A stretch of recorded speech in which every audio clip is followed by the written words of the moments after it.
So here's how to fix error code 57, Vanguard not initialized. So first what you want to do is right click on the Windows logo and then open terminal as admin, or CMD as admin for Windows 10. You can search CMD, right click and run as admin, which is the same.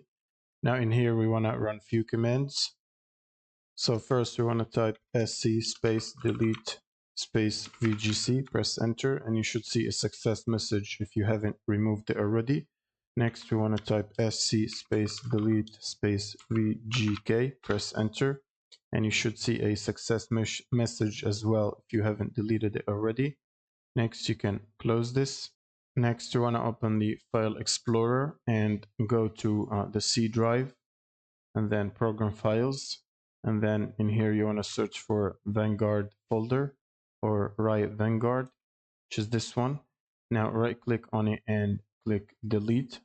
Now if you can't delete the folder for some reason, it's because Riot Vanguard might be still running. So you want to click down here on the taskbar to see the menu, and then right click on Vanguard logo and click exit Vanguard. You can also open the task manager, and in here you want to search for Riot Vanguard or Vanguard, and right click any instances or processes running in here related to Vanguard, and end task. You can right click end task or select them and press end task here, and then try to delete the folder again and it should be deleted.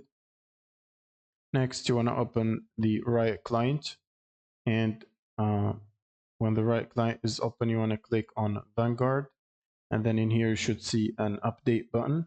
So when you click on update, it should prompt you to reinstall Vanguard again. Now once Vanguard is reinstalled, you'll need to reboot your PC before playing the game again.